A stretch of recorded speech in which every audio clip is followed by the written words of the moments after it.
It's Monday. Monday. It's beanie season. Beanie season. Yeah, we're just talking offline about how excited we are to throw on all our beanies on our headpieces, and for the next 8 months.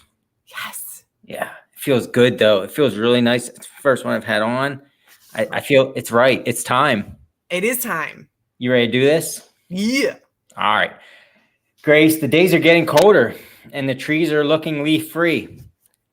Let's talk about winter running on episode 33. I'm Eric, Idiot Runner Kosek. And I'm Grayce, Hot Pants Langheim. Eric is all business in the front of the pack, and I am all about the party in the back. That's right, business up front and party in the back. Together, we are the Running Mullet. And we are going to talk about every aspect of running, the podium to the DNF and everything in between. If you are a runner, this show is for you. Now sit back, get out your foam roller, and enjoy the party.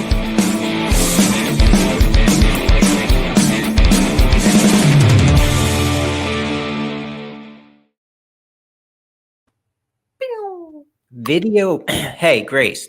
Yeah. I just saw this new thing as I'm playing our intro there. It says video backgrounds are now supported in the studio. So it says bubbles dark. I'm going to click on this. If something bad happens. Did anything? I see what it's saying. I thought maybe it would change my background or something. I was way. Anyway. Okay. I'm done messing around with things. Okay. Oh, we got the band back together. Good to, it's been 2 whole weeks since I've seen your face. Too long. Missed you. Yeah. You look like you're in a beautiful hodl. Are you in a hodl? I'm in a hodl in New York State. Cooperstown. I'm in Cooperstown. Yeah. I mean, anytime I hear Cooperstown, because I grew up playing baseball, I instantly realize that's where the Hall of Fame is. Mm-hmm. And I've never been there. I would like to take a trip up there to see it and experience it.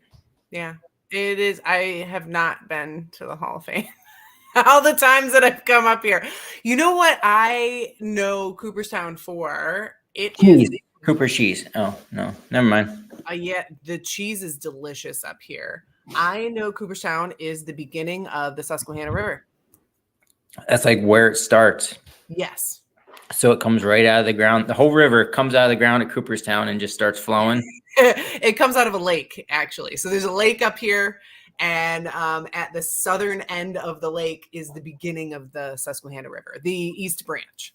Right. Nice. That's a good little tidbit of fact. Yep. Now if you didn't know, now you know. If you don't know, now you know, people. All right. This is episode 33. 33 times we've been on here. Nutsos. I love it. And we're going to talk about, I guess, as it's 'tis the season type stuff, right? It's definitely fall weather.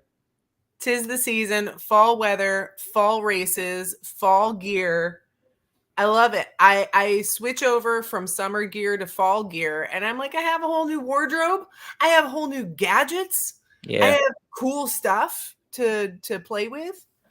Yeah, and the whole winter gear and fall gear for a lot of us, as soon as we talked about what we were gonna talk about on the show, I was like, man, everybody knows what they wear in that type of season and already have it nailed down. But somebody just signed up for the winter idiot race, the sadistic idiot in January, and they messaged me and they're like, how do I stay warm in winter? I'm like, you don't know. I guess we should talk about this. And I mean, everybody's different too, as far as their core temperature and things like that.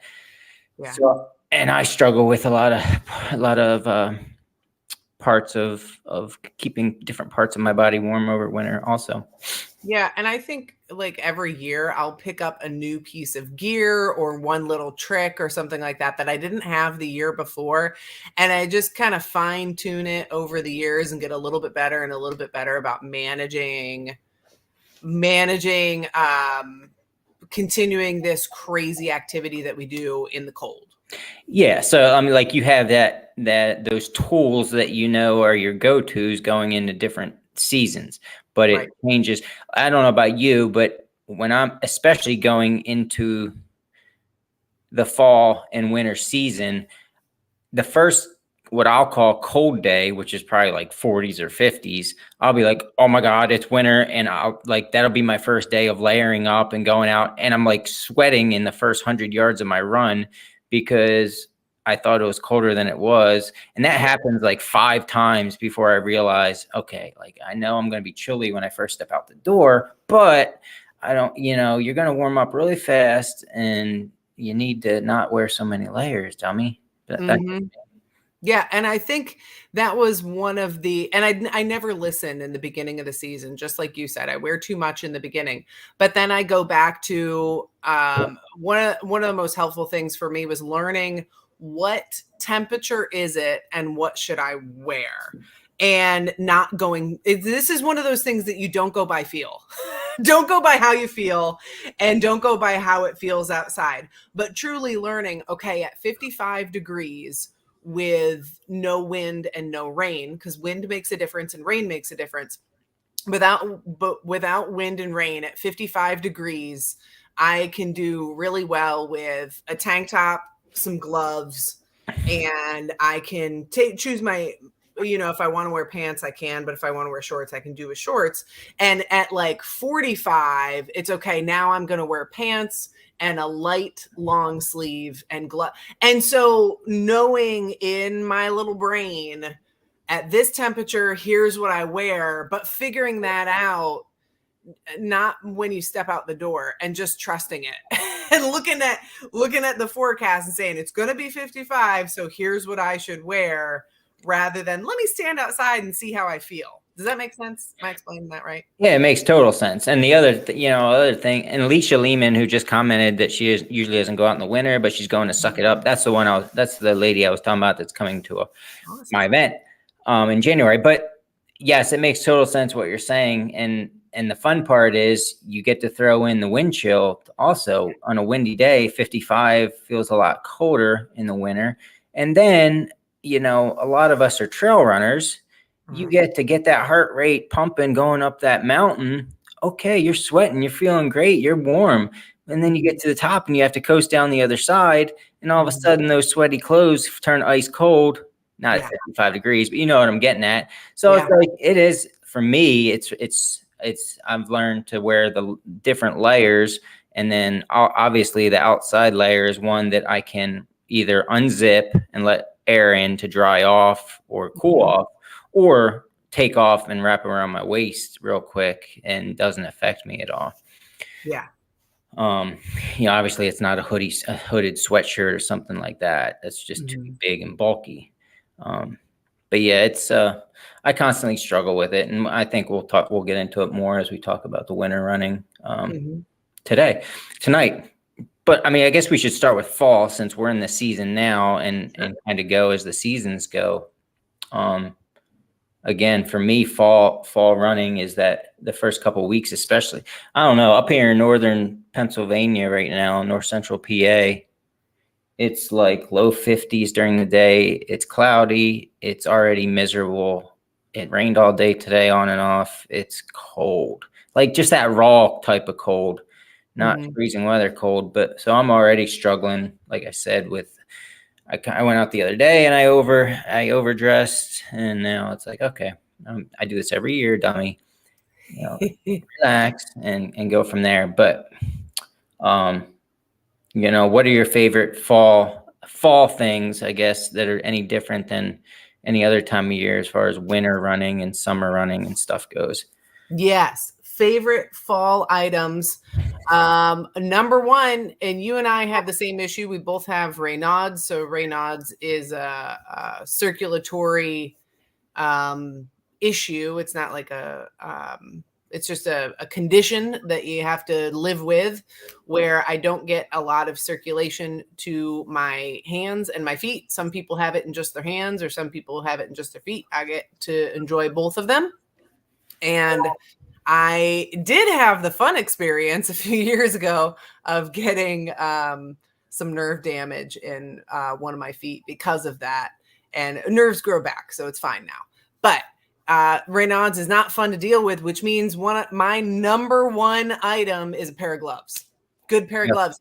And I probably have 5 or 6 different pair of gloves to adjust to the different situations, starting with my very favorite pair of gloves that I start using right around 60 degrees is when I start wearing gloves. It's still pretty warm. And it's the Oiselle Luxe gloves. And you put on the glove. I wish I had it with me. You put on the glove and there is a cutout for your watch. Man, it's game changer. Game changer. So I can see my watch, but it goes like all the way up above the wrist and it has a watch spot in it, and they're super, super soft. So that is my number one is a pair of gloves, but I have those ones are a very light pair that I use, like I said, when it's about 60 degrees, and I have up to some very heavy duty mittens and lobster claws to deal with colder temps. And I think, I mean, for me especially, and you too, anybody that suffers from the Raynaud's, is the skin contact between your fingers is huge. So for me, the gloves are great. There's really warm gloves, but mittens is where it's at. And I've talked about this before. Road a Smoker got me hooked on this, but if nothing else, I take out a pair of socks, good quality socks to throw on my hand. They're ghetto mittens, but that's what I need, is that skin contact to keep the blood warm enough to keep flowing through my fingertips so that the Raynaud's doesn't kick in. Because once it does in these temperatures, that for me, it's like 30 to 50 degrees, I feel like. And there's a couple other factors that kick in that I know are going to set it off. But once it happens, it's much harder to get back. And it's very much worth noting, anybody who has Raynaud's, suffers from Raynaud's, thinks they might be getting Raynaud's, every time that your fingers go numb, or your feet, I don't have a problem with my feet yet, knock on wood. I don't know why, but I feel like my hands are pretty severe at this point. But every time you have let's just call it reaction to where the blood leaves your fingers, they look pale and there's no feeling there. Like I get to the point, and I'm sure you do too, where somebody could cut them off with a knife and you wouldn't feel a thing. Yeah. Every time you do that, it makes Raynaud's that much worse. I have a hard time explaining it, but it progressively gets worse every time you do it. So I don't care how much of a tough guy or girl you are, you need to stop it from happening, or else you're just making it worse for the next time it happens and the next years throughout, as you get older. It progressively makes it worse every time you have that reaction to where your hands go numb. And I can tell, it's like, for me, just in general, every year I'm getting older. And this started for me when I started running the whole Raynaud's thing. But every winter is worse and worse. And I do everything to try to prevent it from even happening. But let's face it, no matter what, as runners, you accidentally get too cold at certain points for one reason or another, whether your hands are out at an aid station, and that sets it off or something like that. But I don't want it to happen anymore, because it's reducing I'm not a doctor, Grayce.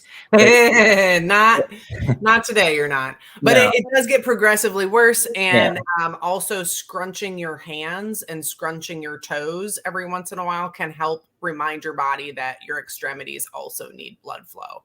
So every once in a while, you can give your hands a little scrunch, give your feet a little scrunch. For people who get numbness in their hands, even in the summertime, especially happens with newer runners when you're newer to longer distance. If you scrunch your hands like every 30 minutes, an hour, something like that, just kind of scrunch your hands, scrunch your toes, just like Bruce Willis would tell you, make fists with your toes. But like I said, the socks thing is a game changer for me, because for one, you can keep your hands warm when you walk out the door. And they stay warm because you're running immediately and they're in that pocket staying warm. And then this time of year, obviously, a lot of times my hands get too warm. So I can instantly just throw those minimal socks hold them in my hands, scrunched up, Mm-hmm. and I don't have to worry about big gloves or anything like that. So they Yeah. really do work well, in my opinion. You're going to get a lot of funny faces, and you're going to get made fun of a lot. But I mean, if it works, it works. It's a genius. As runners, we all have plenty of pairs of socks. Yeah. You know? Spot on. John just threw this in the chat as well. When fingers and hands swell, move them, and that is exactly right. I hear this occasionally from runners. How do your fingers turn into sausages? I get some swelling in my hands, but it's not as bad if you scrunch them. So just scrunch your fingers every once in a while, and it helps with that swelling. It's just reaction that your body is having. It's trying to focus on the more important things, which is getting your legs moving, and it doesn't care so much about your fingers. So you have to remind your body that your fingers are very important and you still need them. Yeah. So that's my first piece of gear. My first on the list for me is gloves. What is first on your list? It would be the socks or the gloves, something, to keep my hands warm, because I don't know, the people that don't have this problem of Raynaud's, it sucks, Grayce. It really does. I get jealous of people who say, "Oh, my feet sweat." And I'm like, I don't even know what that is. Yeah. And I will say, if you do get, if you do suffer from it, and you don't have any gloves, or you're just trying to warm your hands up, man, under the armpits. I've run a race like this under my armpits. Yeah. Like, just because you smell your fingers when you're done. Sometimes that's the hottest part of your body. But the other good spot is just right in the crotchal region. So I will shove my hands down in my crotch and run like that, because there's good heat down there. And that's when I'll probably smell my hands more than not. I'll be honest with you. But so gross. Yeah. Don't ever tell anybody that. Nah, no one's listening, so I'm not afraid of it right now. That's good. But no, it is. Put your hands in your crotch and you smell them. I had to recap that. It's after the armpits, so everything equals out. Armpits, then crotch, then smell. Yeah, I put crotch deodorant on. It's a thing. Okay. No, I mean, but I don't know. The Raynaud's stinks. I'm glad I don't have it in my feet yet. I don't really know why, but it's never happened to my feet. But so my number one. And I also saw in the chat, looking for a good waterproof pair of gloves is driving me nuts. My lobster claw ones are waterproof, and I'm trying to remember the name of them. But once I remember, I'm going to put it into the chat. My number one is socks or mittens for my hands, for me, for fall running and winter running. But it would also be I always make sure I have hand warmers on my person now, because if worse comes to worse and I'm not prepared, I can at least rip one of them open, shake it up, and get some actual heat on my fingers. It's just dumb. Yeah. But yeah, I own like stock and hot hands and stuff. I'll buy boxes of them before the season. Yeah. Oh, man, that is a good one. I remembered what it was. It's my Pearl Azumis. I was down in Damascus, and I was there in like August or something like that. And they have a cycling shop there. And there was a pair of lobster claw Pearl Azumi gloves, which are like $120 gloves. And they were 50% off in a basket. And I said, I am taking you home, because nobody here needs you. I do, in Pennsylvania. But those Pearl Azumis, because they are made for cycling, they tend to do a really good job of making them waterproof, because for cyclists, their hands are kind of out in front of them, and they usually have a pretty good water protectant over the top. Yeah, I've seen them. I just haven't tried them. I have heard good things about the lobster claw. Yeah, they're super expensive, but if you can find them 50% off in Damascus, then there you go. All right, number two. Are we ready to move on to number two? I like it. For fall, I guess we're on the winter stuff for myself. Yeah. But for me, I think my number two, I have this Under Armour zip up. I guess it's just a shirt. It's thicker. It's like a, your mid-weight shirt, I guess. Under Armour, totally zip up, and it has a collar that you can put up on it. It's nothing cute to look at, but I've had the thing since I started running. And for me, I usually wear a t-shirt or a tank top to run in. Well, I'll wear that same t-shirt or tank top in the winter, and I'll put this on over it. and then I'll run. And then when I warm up, I can unzip it halfway, and I don't know, it's just I feel like I can regulate myself, from sweating using the shirt. So it's like every morning I run in the winter, that's what goes on. So I feel like that gets the number 2 slot just for that reason, because I always use the thing. Yeah. About you? Yeah. That is a great one. My number 2 is also something for the top half of me. And for this one, here's what I went with, because for my the top, I've got several shirts that I like. I've got a nice windproof jacket. I tell you what, one of the things that I love that is in my collection is a Solomon S Lab rainproof jacket. And it is very rare that I actually need it, because I've heard this question before. Does anybody know about a jacket that's rainproof, but it's breathable? Guess what? It doesn't exist, right? There are either your jacket's going to be rainproof, or it's going to be breathable and it's going to be rain resistant, water resistant. And so to truly get something that will completely keep you dry, it's probably going to be a sauna. And so there's a couple of very rare situations where you do want it to be a sauna and you also want to stay dry. And in those scenarios, having a great rain jacket can make all the difference. When I did Wild Goose 100, this is what I wore. The entire race was my Solomon S Lab, and I had 0 issues with being cold. It rained the entire time. Now, the nice thing about this jacket is that the hood comes all the way around my little face, and then it has space in the hood for my hair to be up. And then the jacket itself is poofy in the back, so it goes outside of my pack. And so getting a great jacket that can go around your pack, because one of the troubles in the wintertime is your hose freezing and your water freezing. So if you can get an exterior jacket that is big enough, and they make jackets that do this. They have pleats in the back, and it's actually made to go over your pack. So this one goes over my pack, and then it has a piece in the bottom of it where I can actually pull it off of the top half of me and roll it up around my waist. So if I do get too warm, I roll it up, put it around my waist. When I need it, I unroll it, throw it back around, and I don't have to stow it away in my pack. So Solomon makes some really, really great waterproof jackets. And if you're in that scenario, I think that it is worth the investment.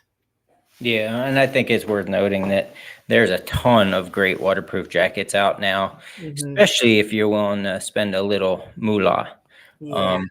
They have made some big leaps and bounds and I haven't had the luxury of trying these very pricey quality ones, but I mean, I know the science behind it was that, it lets out the hot air molecules, but does not let in a water molecule. And Right. it makes sense, really. But like you said, no matter what, you're still going to overheat in it a lot of the time. That's why a jacket isn't even on my list of winter running, because I'm only going to wear it if it's dumping down wet, cold rain or wet, cold snow, because it's too much of a temperature variant for myself. It is. I think most of the time I'll just, suck it up and get wet. And the temperature changes throughout the course of a race. This was one of those rare situations where the temperature was between 50 and 55, literally for 36 hours. And it rained buckets the entire time. So unique scenario, but I was really happy that I had that jacket and that it went over my pack. Yeah. And that's the other thing to consider is like there's every single day, for that matter, is a unique scenario. Yeah. But, you just saying that unique scenario last year for Black Forest, I ran that and it rained for the first 7 hours, and it was a very cold rain from midnight to 7 a.m. But I had on my original wind or water resistant windbreaker, right? And the thing was soaked in the first 10 minutes of the race. Like I felt my arms get wet and everything. I was like, oh crap. But the thing that saved me was it allowed my core temperature to just stay warm enough, even though it was wet, that I could run as long as I was putting in a hard effort to stay comfortable throughout. And if it wasn't for that jacket, if I just had on my Under Armour shirt that I'm talking about, if that wouldn't have held in my core temperature enough, my heat enough, I would have froze, and I would have got my Reynolds would have kicked in, and it would have been absolutely horrendous. But at the end of that race, I wore that jacket that whole race, and it was soaking wet, and every part of me was. Yeah. But it was that shell that kept my core warm enough to keep me comfortable the whole race. Yep. I got lucky, and if it would have been a thicker jacket, or maybe even a full water repellent jacket, it probably wouldn't have breathed enough, or maybe, I would have been sweating and wet and cold. I don't know. I just felt like I got lucky that day. Yeah. As far as what I wore. Yeah. So that was number 2. I think we're both in sync. We're both right here. Yeah. I mean, like I said, though, there's a lot of jackets to choose from, and different situations. I like there's a lightweight puffy jacket that I have. I have a wind resistant jacket. It all depends on what the weather's like. That was one that I decided to throw on the list this time. No, that's what I was getting at. I think if we all had a choice and had the money to do it, I'd have about 9 different jackets. Yeah. And then we'd be set. But most of us can't do that. So let's see. So number 3. Cold weather running, cooler weather running, number 3. I personally have to have buffs. I don't really wear hats in the winter, I guess. I think it's mainly I wear a buff on my head because I normally run before it's light out, and I normally obviously have to have a headlamp on. So the buff keeps my head warm. The buff kind of, puts me in between my headlamp and my head. And then I also have a buff on my neck to keep that warm. About you? What about you? Same. I think we're going to start to separate when we hit number 4 and number 5, but number 3 for me is absolutely a buff, and several of them, because I can use them for so many different things. So first off, buff around the head, so I can put it over my ears, keep my little ears warm. If it's raining, here's what I'll do is I'll either have a cap, like kind of the race cap, or a visor, keep the rain out of my eyes, but then a buff around the visor or the cap, keep my little ears warm. There you go. Also, buff around the wrist and keep that's your snot rag, right? To keep all the snot on. Some gloves will have a soft part on the thumb, and that's the purpose of it, is to wipe your nose. Yep. A lot of cycling gloves have that. Yep. But if my gloves don't have that, then I'm probably going to have a buff double wrapped around my wrist. That way I can wipe my nose. And there's so many different purposes for buffs. Do you want to hear my story of my buff from the Wild Goose 100? I think everybody would want to hear that. Yeah. So I'm going to go ahead and say, yeah. Okay, here we go. Get ready for this. In the chair. I got my seatbelt on. I am ready. Seatbelt on. Here we go. Okay. So I pack everything for Wild Goose 100, which means I packed everything like a week ahead of time. Temperatures 74 and partly cloudy. So I packed my shorts and my tanks, but I packed 1 pair of pants just in case. Sure enough, the temperatures change. Tropical storm Ophelia comes in, and I know it's going to be raining and 50 degrees, which means I need to plan for it to feel like it's about 40 degrees. So I start just throwing in all my winter stuff, and I throw in, I think, 3 pair of pants. I figure I can, 2 pair of pants, I can switch between those 2, and then a third one just because, I don't know, if the other 2 aren't working. And I have a decision to make. And this is a serious decision to make when you are wearing pants, is whether or not to wear underwear. This is a big decision. Do you wear underwear with your pants? Like running tights? Yeah. Or any pants like in day-to-day life? No, running tights. Yeah. I've never wear underwear or not yeah, underwear? I always do. You do. So I don't always. It depends. With running shorts, I don't wear underwear. With pants, I usually do, except I was going after a 100-miler, so I was worried about getting some chafage in my leg crease. So I wasn't sure if I was going to wear underwear or not. And I was like, you know what? I'm going to try to go without underwear and see how that goes. So about 10 hours in, I'm like, this isn't working anymore. There's chafing that's happening that should not be happening. And so I tell my crew, I'm like, hey, can you find one of my buffs? I have a half buff. So there's the full buff, and then a half buff is a full buff, but it's just cut in half, right? Yep. So I was like, I think I have a half buff in there. So I put a buff in my pants, which we then called my muff buff. Oh, wow. You should not have said that. I am going to steal that. I'm going to run with it.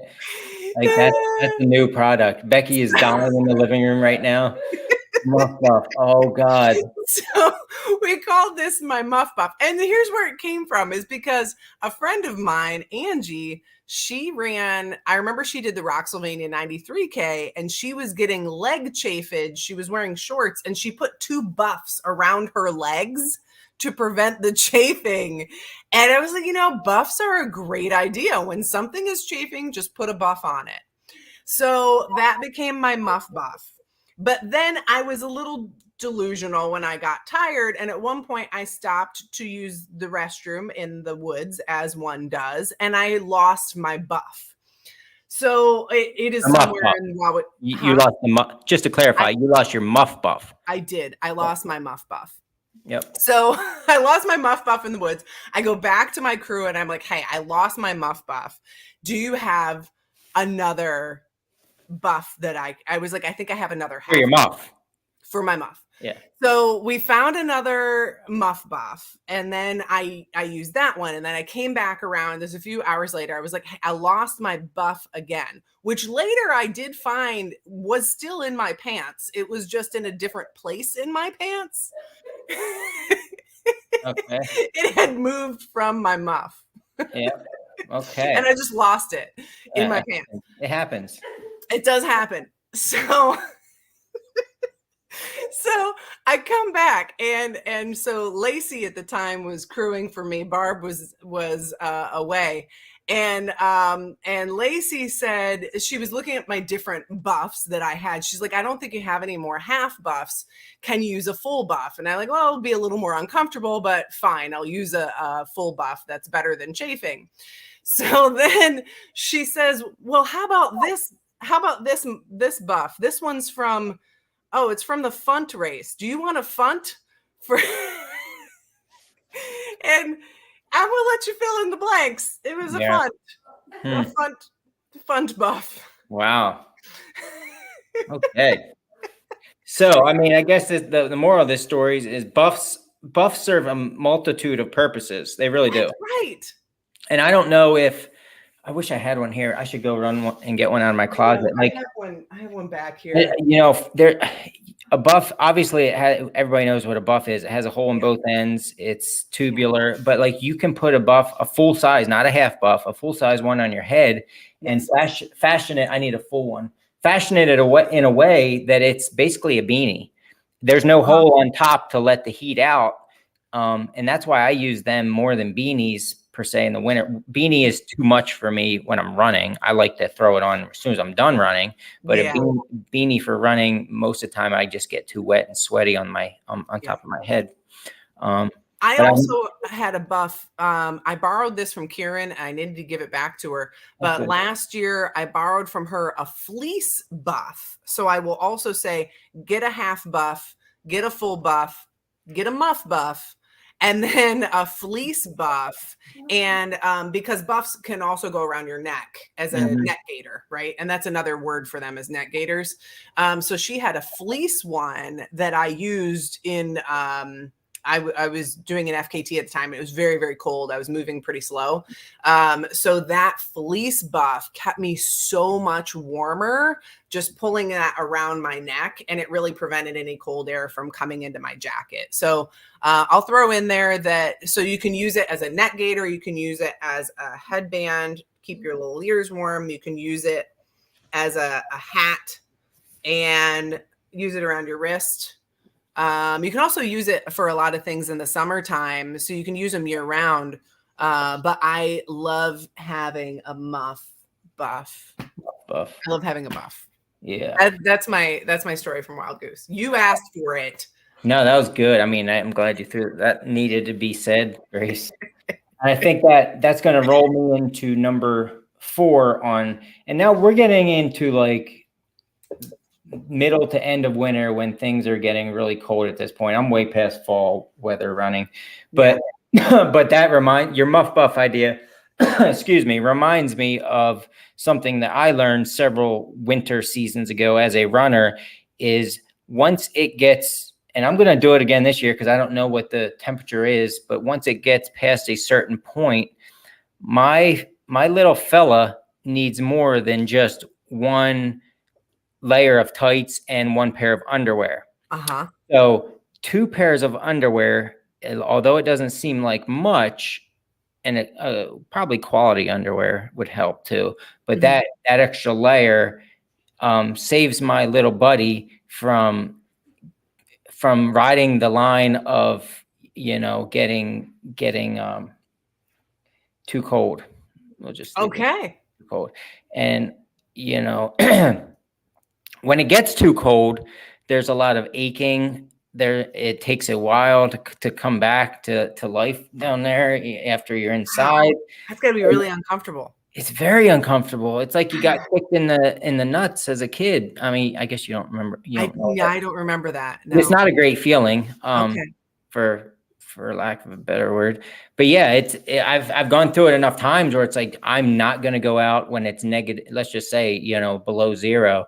I gotta layer up. Make sure my little fella's layered up, and honestly, that might mean trying to incorporate a muff buff down there, but it needs to have a different name.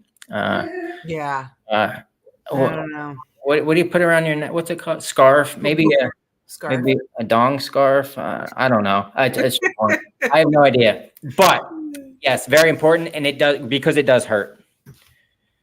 So that is. We want to keep everybody running all winter long. So I'm glad you're throwing these tips out there for the people with little fellas.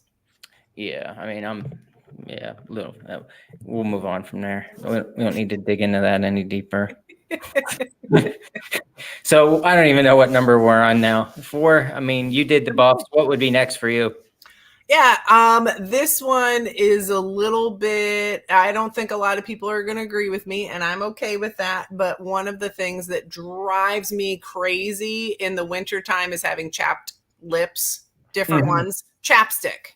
So chapstick for me, I always have to have chapstick. I have gone to long lengths to get chapstick if I almost forget it before a race. Like I've ran half a mile back to my car just to get chapstick because it's very distracting for me. I really hate having chapped lips. So I'm going to go number 4 is chapstick.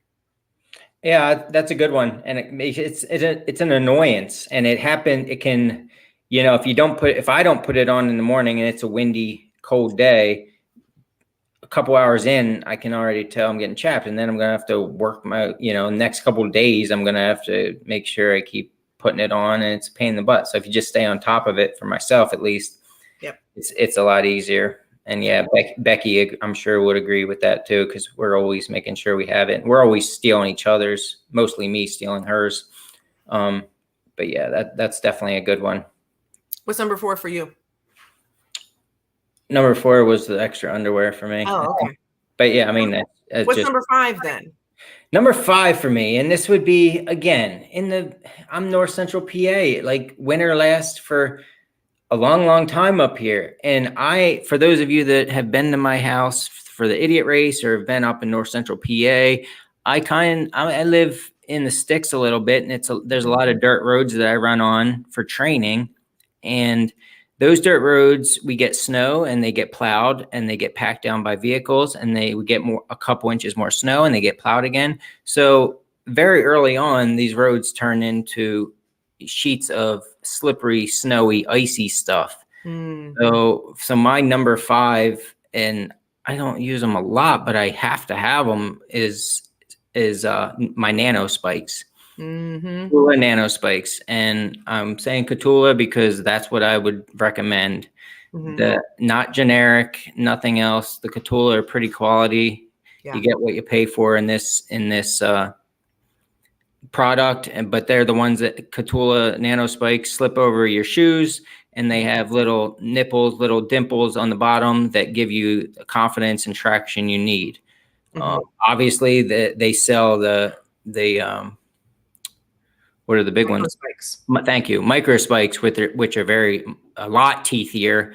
You don't want to run really much on road or anything. They're good in trails, I guess, but they're pretty aggressive, I guess you would say. But for me, I do most of my mileage in the winter on dirt roads, so the nano spikes work fine. Having said that, they just came out with exo spikes a year or two ago, which is a perfect mixture of the nano spike and the micro spike. Becky got a pair of them, and it's like everything you would need for everything, in my opinion. Not too much, but enough for everything. So I'm a big fan of them also. So that would be not my number 5. Yeah. I love this one for number 5. And I feel like I get this, belonging to groups and everything. There's always going to be somebody who asks about spikes. They're just coming into trail running, or they've been in it, but this is their first winter running, and they're always asking for recommendations.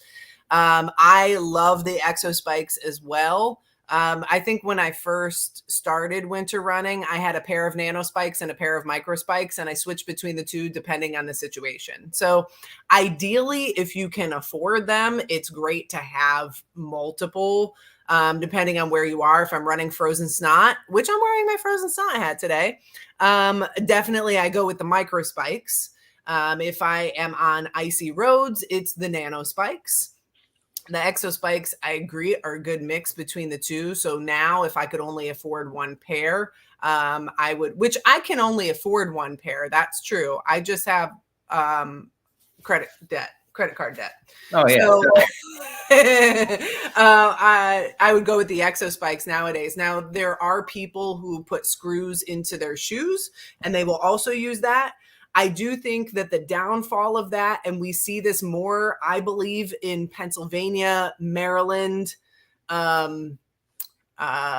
Delaware, kind of those East Coast states. You don't see this as much on the West Coast, as we have a lot of our trails are a mixture of road and trail. And so the tough thing about doing screws in your shoes, and that's fun to say, is the tough thing about that is that you can't take them out. So if you're running something like frozen snot, where the first mile is on road, and you want to not be uncomfortable when you're running that first mile on the road, and you don't want to run off to the side, then your micro spikes are a better option for that. So yes, putting screws into your shoes is an option. It is a low cost option. I will say the downfall of that is that you can't take them off and put them on within one run.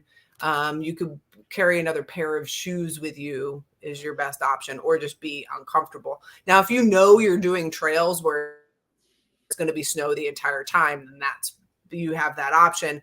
But I just think that there's a lot of trails here in Pennsylvania where you'll be on trail for 5 miles, and then there's half a mile of road to get over to the other section. So for us, the shoe cover is the better option, I think.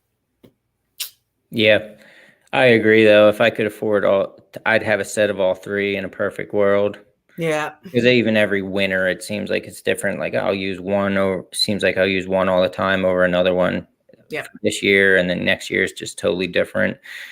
Yeah. And then like if the winter lingers on, then you get just a lot of the old snow that turns to that crusty stuff. And that's where your bigger stuff, toothier stuff works better. I don't know.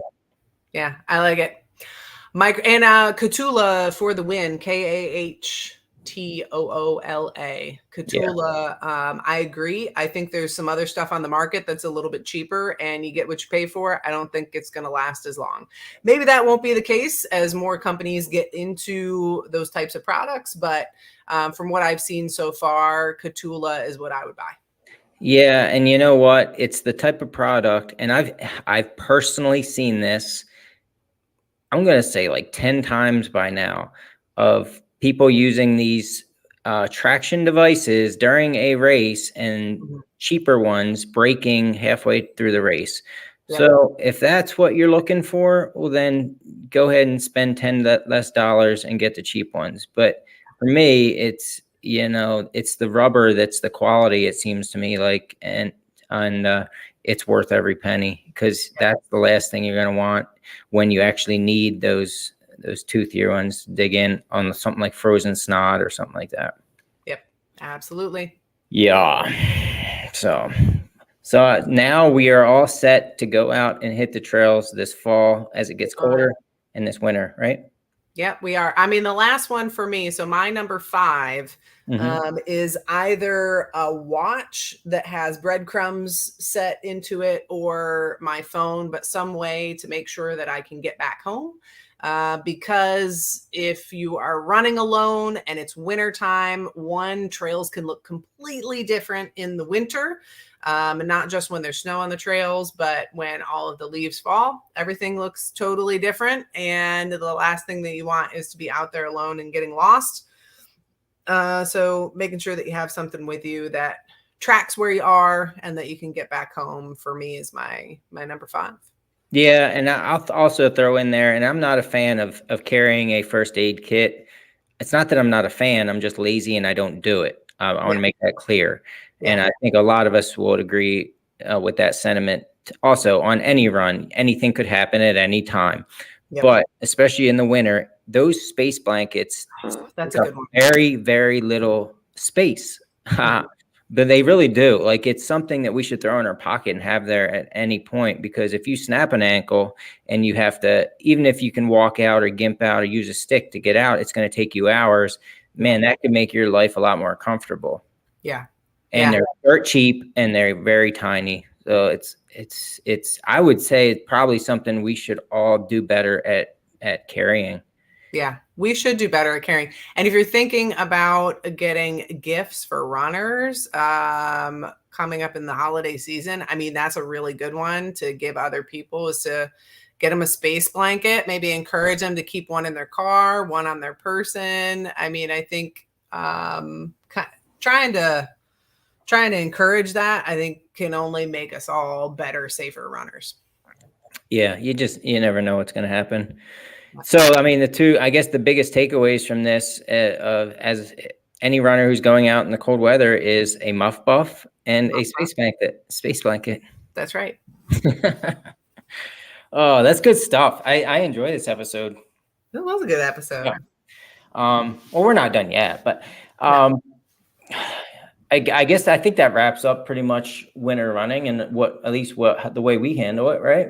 Yeah, I think that's some of our top stuff. We could talk about this a lot more, and I'm sure that we will. We will definitely keep talking about this, but those are some of the some tips that certainly when I started, I was not following any of those things, and now over the years, I've learned to deal with the winter a little bit differently.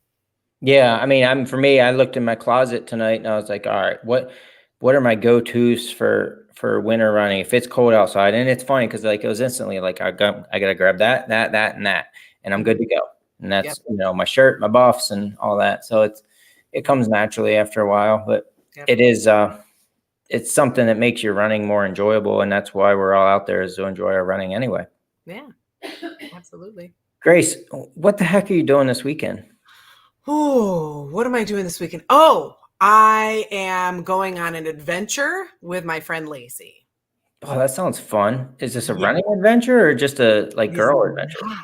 It's a buddy adventure. We both read this book. I don't remember the name of the book. That's terrible. I remember everything in it.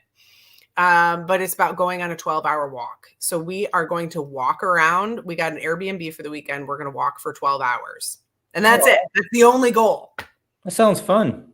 Yeah, I don't know where we're going to end up. We're just going to wander around for 12 hours. Sweet. That sounds like a blast. I can't wait to hear about it. Yeah, it's going to be a lot of fun. Before I tell you what I'm doing this weekend, you have an idea. I do. I think you wanted to talk about it. I didn't mean to try to end the show real quick without talking about it. I just remembered we didn't talk about it. Yeah. So go ahead and talk about, this is a really good idea. I don't know. That's why I wanted to talk about it, because I need help. I need advice. And when I got something swirling around in this little brain of mine, I go over to you and I go over to the people listening in, and I want to say, well, what do they think about it? So I've had, it all came together for me not too long ago, but one of the things that I love to do, and this is, don't make fun of me for this. One of the things that I love to do, I love to read to people. Isn't that weird? I love you put a book in my hands and I will read to people and I will be so happy. And it's the weirdest thing. And so like I have this dream of one day retiring and having a bed and breakfast, and I want to call it story time bed and breakfast. And I'm going to read to people, and then they stay in my little place, and somebody else can cook because I can't cook. But I like reading to people. So here's my idea, though, because I like doing that. My idea is there are all these great race reports out there. Phenomenal. They're phenomenal race reports. Every single one. Race reports.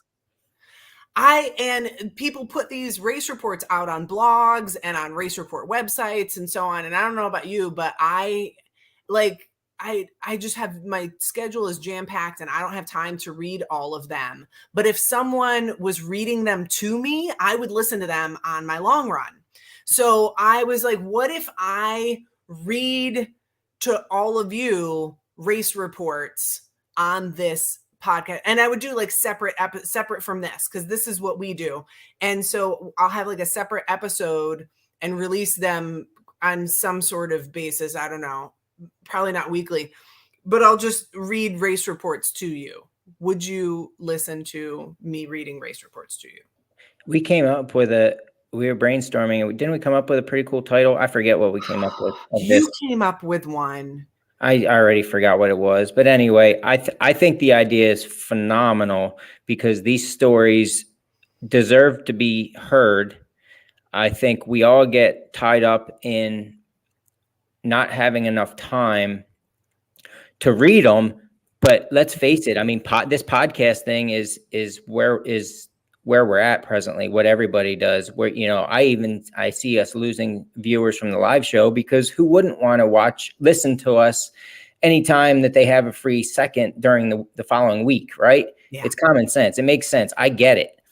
But for me to listen to a race report from Eastern States 100 while I'm out mowing the lawn is a lot easier, and I'm going to enjoy every second of it than trying to find the time to read through it, to appreciate it when it's posted on the book face or Instagram or things like that. So I personally think it's a phenomenal idea. I think it definitely needs to be done. I think you're perfect to do it.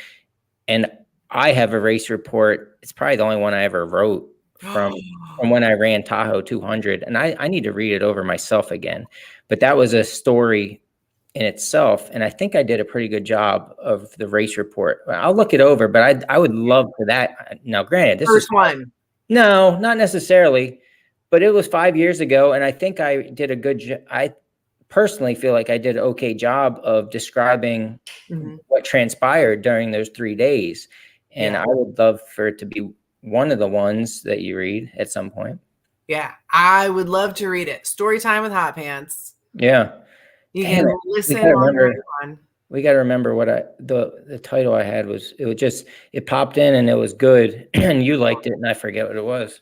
Yeah, I remember. But anyway, I mean, I think the reason you want to bring this up on this show is because you're looking for feedback, right? Yeah. Yeah, I'm looking to hear, is that a good idea? And would you send in your race reports to me? Like these, I don't want to write. I'm No. not good at writing. I don't want to write race reports. I want to read other people's race reports. So would you submit your race reports to me and then I read them to you? Yeah, and I mean, if you get enough, well, then you gotta, pick and choose what ones you read that week or whatever. Obviously, you're just trying to think of the format right now, Yeah. but the idea is to get people's voices heard more than what their written race report has done, Right. and because everyone's worth the listen or the reading or the listening of it, right? I think so. I think it would be kind of fun to try out. So I think if you're interested in it, send your race reports to me, and I still got to figure some stuff out. But I think it would be a cool little. We'll have these little side episodes every once in a while. Yeah, and I mean, bottom line is those that are going to listen to this live show that we're on right now in podcast form this coming week or in this coming couple months, send Grayce your feedback and or your race reports, and she'll go from there as far as figuring out when we're going to do it. We'll let you know through this through the podcast of when it's going to happen, or on the Facebook group or something like that. Yep. But you probably look to get going pretty soon with, reading one every week or maybe two every week from different races. Yeah. And I can't figure out, is it something that you do live? I don't know that it needs to be live, but would people even tune in live, or is that more something that you do pre-recorded? I don't know. They're just I mean, I don't think it matters. I think they're more looking for just to be able to play it and listen to your heavenly angelic voice. I don't know that I would describe it as angelic. But no, I'm just thinking like I think it should be a running mullet series that they can just click on and listen whenever they get a chance throughout their normal working day or on the weekend or on their runs. I mean, come on, listening to a very well written race report on a run seems to me like that would be pretty inspiring. Yeah. Keep you pumped up, stuff like that. Mm-hmm. So I think it's a really good idea, and it's not, maybe it's out there somewhere. Maybe I should probably dig, or you can dig, but I don't think there's many of them out there. Yeah, I don't know anybody who's doing this. I know, like, usually after a race happens, people come on as a guest onto a show, and that's not quite what I'm looking for. Like, I want to read there are these literary amazing people out, like they put a lot of effort into writing these beautiful race reports, and then they I think they get an audience, but it's just one audience, and I want to bring a second audience to that. Yeah, and the bottom line is, what this comes down to is a race report is 100% from the heart. So I can sit here and explain to you how my race went this past weekend, but there's going to be a crap load of stuff that I forget to tell you, right? Yeah. But with these race reports are people taking their time and everything that happened, and they're very detailed, and it's worth a listen. I can't wait to listen in myself, and I get to see you once a week already as it is. Yeah. And I think, we don't want just the crap load. We want the full load. You know what I mean? Yeah. Full load. Yeah. Muff, buff, and everything. All right. Grayce, all right. So go ahead and ask me what I'm doing this weekend. Hey, Eric. Yeah, Grayce. What are you doing this weekend? I am camping at Little Pine. My youngest daughter, Casey, is running a championship cross-country race for middle school in Lock Haven. And then Sunday, I'm doing Call of the Wild's 50K. Oh, fun. Yeah. So, and that's what I'm hoping to get out of it. It's just F.U.N. Hopefully it's a good day, and hopefully the weather's nice, and just looking for fun. Yeah. Yeah.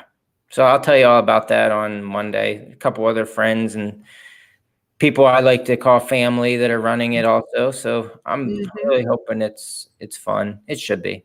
It should be. It's going to be. I can't wait to hear all about it. Yeah, it's a good one. 50K, 8,000 plus feet of gain. Woo. First 17 miles at Eastern States course. You can't beat it. Yep. So that's what I got.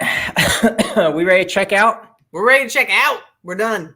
All right. 33 was a huge success. Good job. Thank you for tuning in, everybody. I don't feel like anybody's listening to me, but I'm still going to say it. Tell your friends, leave reviews, give us feedback. Neighbors. Give us there's like 5 different stars. Give us as many of those 5 stars as you can on the Spotify's and the Apples. Give it away now. Yeah. And tune in again next week for episode 34. We'll give you more. We'll open the door. Yeah. All right. Thanks, everybody. Have a great week. We love you. Bye. Bye.